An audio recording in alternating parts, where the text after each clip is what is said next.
From the outside, the Miles family appeared to have everything a modern American family could hope for.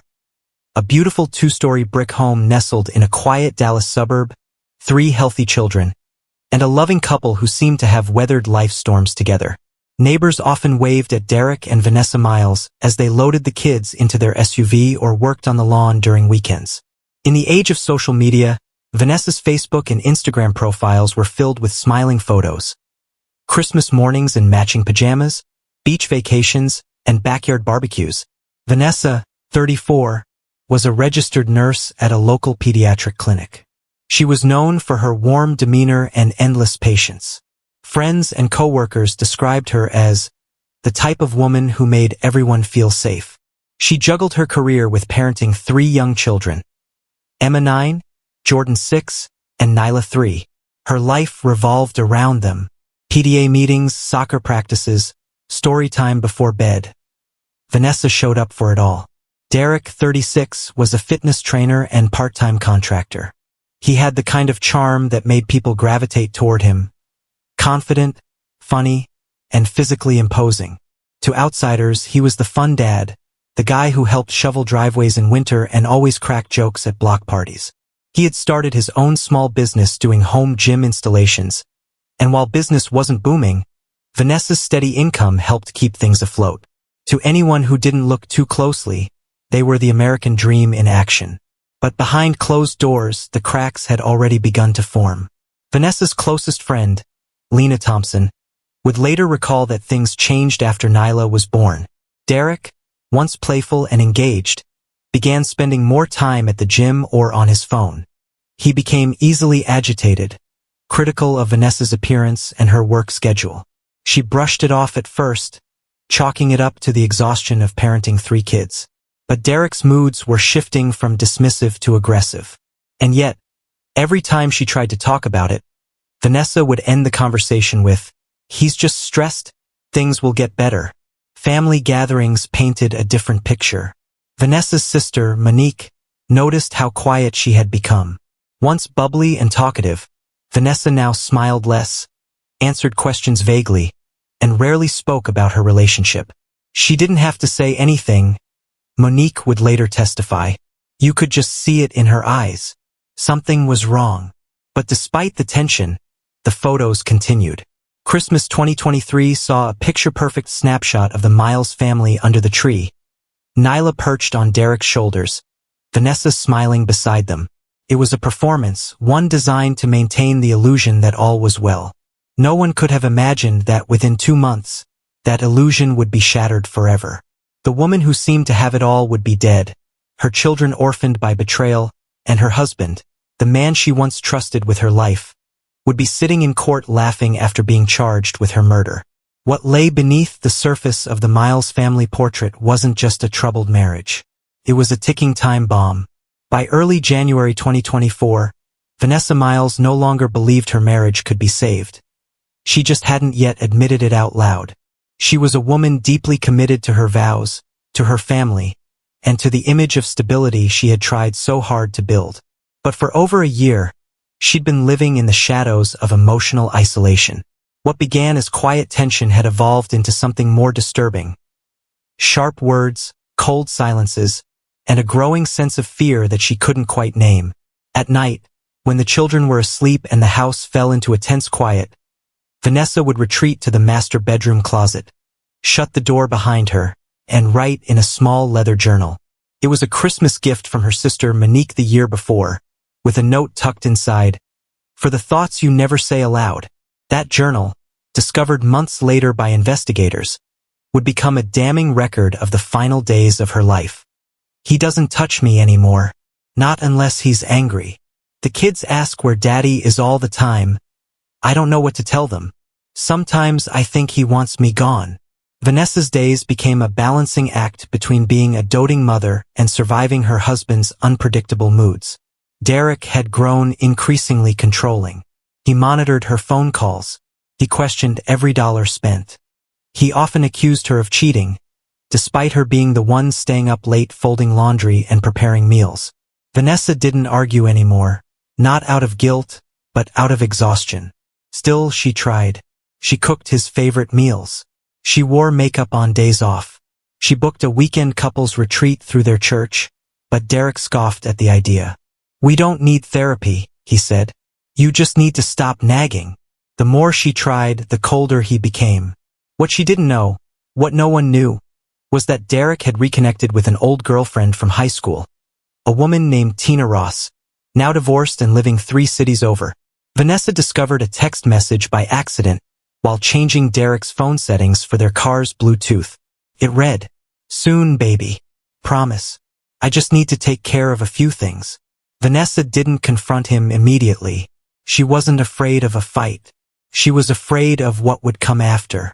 Instead, she reached out to Lena and Monique, hinting at something serious. One rainy afternoon in mid-January, she met with an attorney in downtown Dallas. She asked about custody, about financial separation, and about how to protect her children if things turned violent. The attorney would later describe Vanessa as composed, yet haunted. She didn't cry. She didn't get angry, but you could see it in her.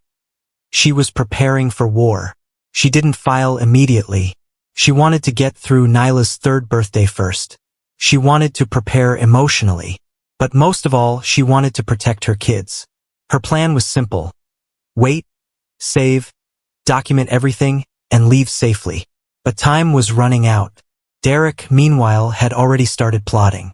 His bank records later showed he had begun making quiet inquiries about Vanessa's life insurance policy. A call to her provider. A quick inquiry about cashing out. In her journal, Vanessa had written on January 28th, "I think he knows. I'm scared." She told no one. Not the attorney. Not her sister. Not even Lena. What Vanessa didn't know was that her whispers in the dark, her unspoken fears and private plans, would soon become the key to exposing a monstrous betrayal. But tragically, they would be discovered too late. Because just 10 days later, her voice would be silenced forever. Friday, February 9th, 2024, began like any other day in the Miles household. But by nightfall, it would become a date seared into the memory of everyone who knew Vanessa Miles. She woke up early, as always, quietly slipping out of bed to get ready before the kids stirred. Derek was still asleep, sprawled out on the opposite side of the bed, snoring or pretending to. Vanessa didn't bother trying to talk to him. The last time she attempted a morning conversation, it ended with slammed doors and a cold shoulder. Instead, she focused on what mattered. The kids. She packed their lunches with care. Little notes inside each bag saying, "I love you," and "Have a great day," and dropped them off at school with the kind of cheerful warmth only a mother could manage while her own world was crumbling.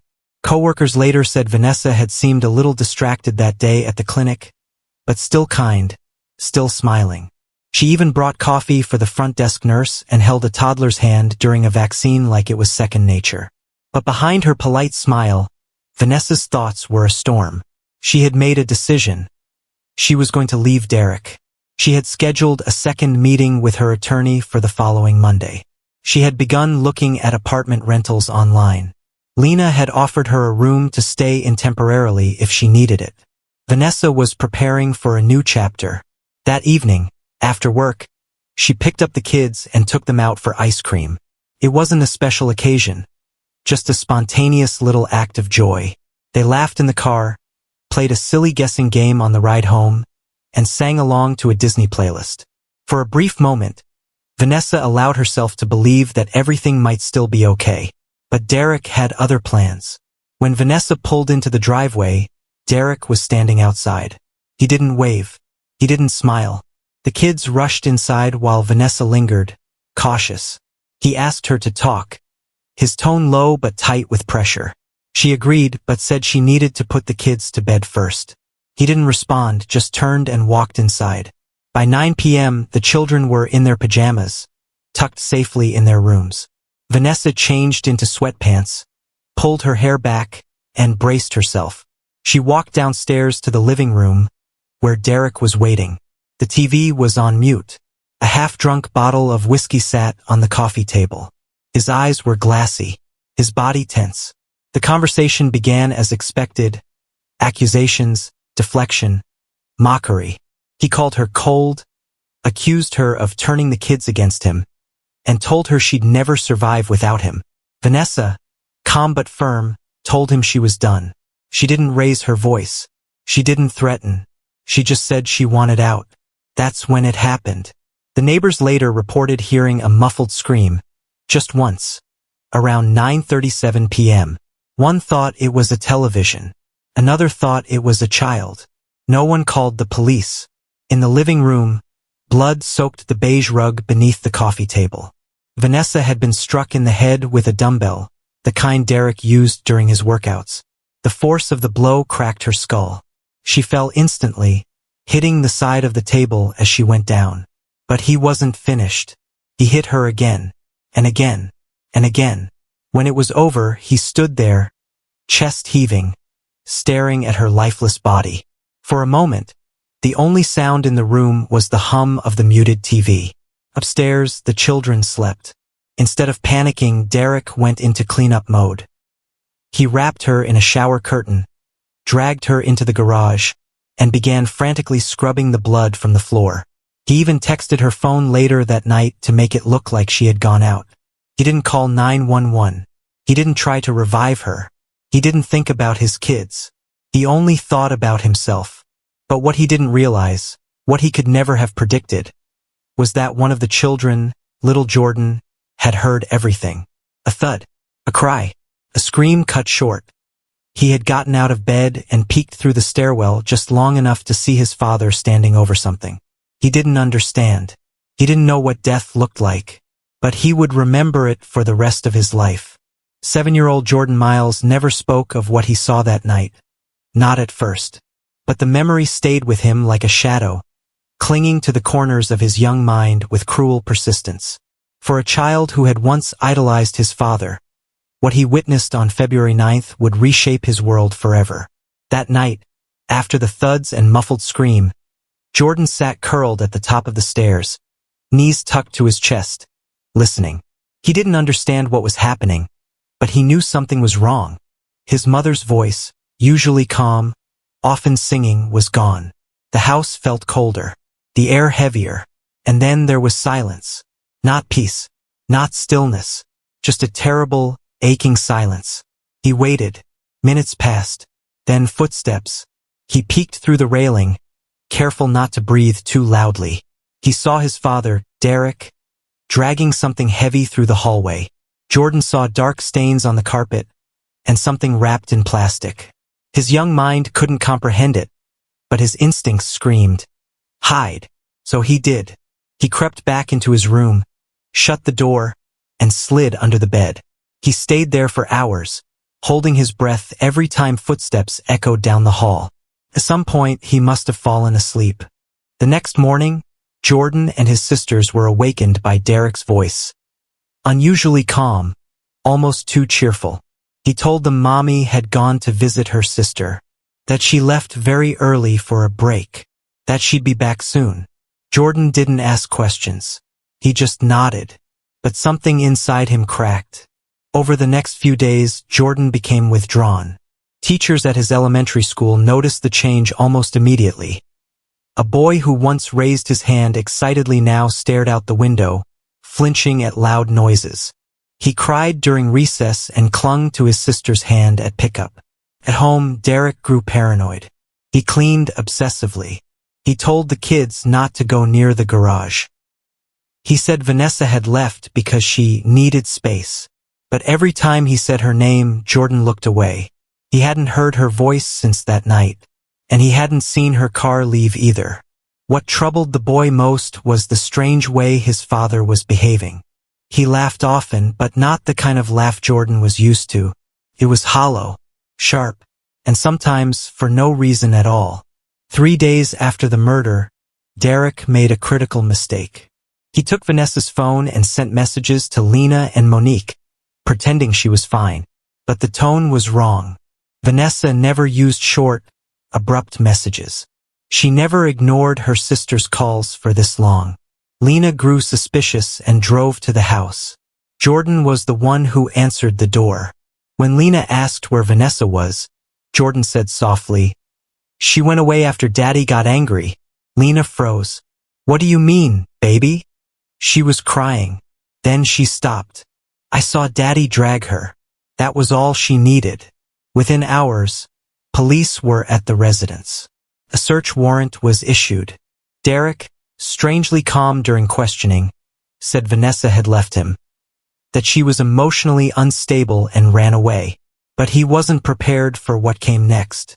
In the garage, hidden behind storage boxes and an overturned laundry bin, officers found blood. In the trunk of Vanessa's SUV, they found her body, wrapped in a plastic shower curtain, her skull shattered, bruises across her face. Derek was arrested on the spot. As he was being escorted to the patrol car, camera crews had already arrived. He looked directly into a news camera and laughed. Cold, eerie laugh. The kind that made the hair on people's necks stand up. Inside the house, Jordan watched from the living room window, holding his sister's hand. He didn't cry. Not then. But later, when officers gently asked him what he saw, he said the words no child should ever have to say. "Daddy made Mommy go away forever." And then he smiled. The courtroom was packed on the morning of May 6, 2024, as Derek Miles appeared for his first official hearing. Reporters lined the hallways. True crime podcasters whispered into handheld mics. And Vanessa's family sat quietly in the front row, their faces drained of color, holding framed photos of a woman whose life had been stolen. Derek, in an orange jumpsuit, shackled at the wrists and ankles, walked in with a smug expression. His eyes scanned the room like it was all a joke, like the murder of the mother of his children was just another headline. And then, as the judge entered and the room was asked to rise, he laughed. It wasn't nervous. It wasn't accidental. It was deliberate. The courtroom fell silent as gasps and murmurs broke out. The judge shot him a look. His defense attorney leaned in and whispered something urgently, but Derek only shook his head and smirked. It was the same smirk he wore in his mugshot, the same one Jordan would later say, "Didn't look like Daddy anymore." The prosecution was ready. District Attorney Melissa Grant opened with a devastating summary. She painted a picture of a man who had grown violent and controlling, who viewed his wife not as a partner but as property. A man whose ego couldn't tolerate rejection, who had beat Vanessa to death in their living room while their children slept upstairs. A man who laughed in the face of accountability. Her words landed like hammer blows. The defense tried to spin a different narrative. They called Derek a heartbroken husband, suggesting that Vanessa had grown distant and volatile, that their marriage had been toxic on both sides. But it quickly unraveled. There was too much evidence, too many contradictions. And worst of all for Derek, his own son was prepared to testify. When little Jordan walked into the courtroom, holding a stuffed animal and wearing a tiny blue suit, the room seemed to exhale. Everyone knew this was the moment the trial would turn. He sat beside the child advocate, his feet not even reaching the floor, and in a trembling voice, he told the court what he saw. "I heard Mommy cry. I heard the boom sound. I saw Daddy drag her with a red face. Then he told me she went away." His words didn't need legal interpretation. They cut through the room with raw innocence. Derek didn't smirk this time. He looked down. Then the forensic evidence came. Blood patterns on the carpet. Hair strands on the dumbbell. Vanessa's phone history, showing no outgoing messages after 9:30 p.m. the night of her death. Security footage from a neighbor's doorbell cam showing no sign of her leaving the house that night. Google searches on Derek's tablet for terms like "how to clean bloodstains" and "how long before a body smells." Each new piece built a wall around Derek's version of events. But it was his laughter, that twisted, chilling laughter, that prosecutors used as a recurring motif. They played the footage for the jury, showed it again during closing arguments. They asked the jurors, is this the face of a grieving husband? Or a man who believes he's too clever to get caught? By the time both sides rested, the answer was obvious. The jury deliberated for only 4 hours. When the verdict was read, guilty of first-degree murder, Derek looked stunned for the first time. Not angry, not remorseful, just surprised. As if he truly believed he could lie, manipulate, and smirk his way to freedom. But the justice system and his son had other plans. Vanessa's sister Lena cried quietly as the judge set the sentencing date. Jordan sat in her lap, clinging to her neck. He didn't understand the legal terminology. But he understood one thing: Daddy wasn't coming home. On the day of sentencing, the air in the courtroom was thick with tension. More than 100 people had gathered. Family, friends, advocates for domestic violence victims, and members of the press. All eyes were on the man who had become a symbol of something sinister. A husband who murdered the mother of his children and smiled through the fallout.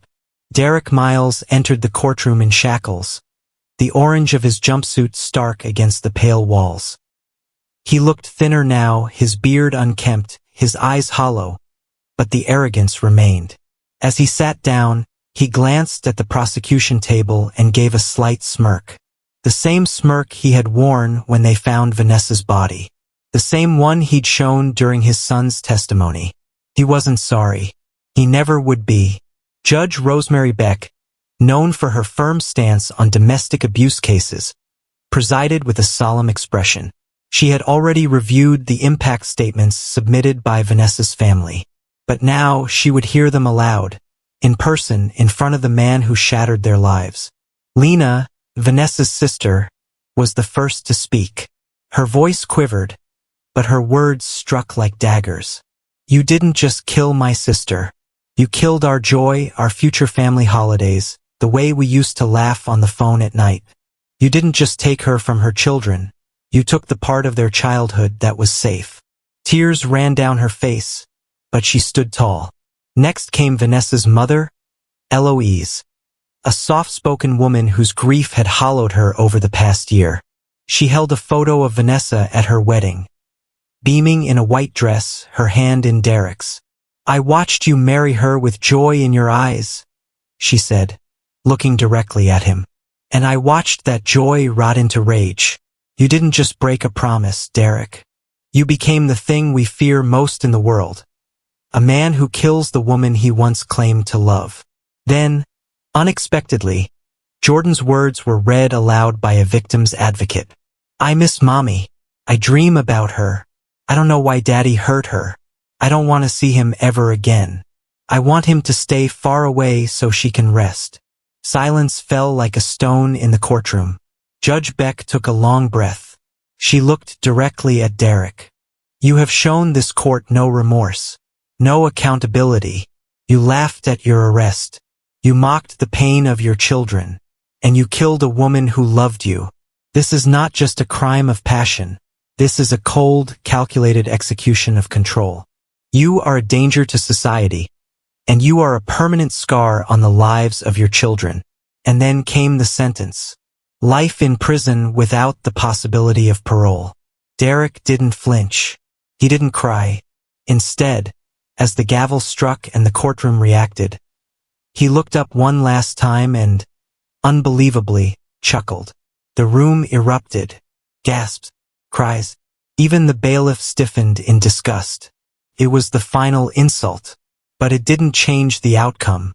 Derek Miles was led away in chains, his laughter echoing off the courtroom walls like a cruel punctuation mark on the horror he had created. Outside the courthouse, Vanessa's family stood together. Lena held Jordan's hand. Cameras flashed.